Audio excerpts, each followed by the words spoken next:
Hey kid, you new here? Looks like you have no idea who you are.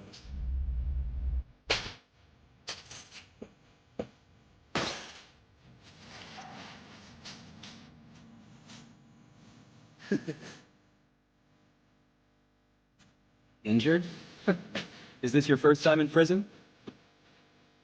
Yeah, it's my first time. You better get used to stuff like this. Especially, don't get involved with Wenders or Nikki. They're the most feared people in Heat. Last I heard, one of them took down over 100 people by himself. Huh? Why does your face suddenly look like you've seen a horrifying monster?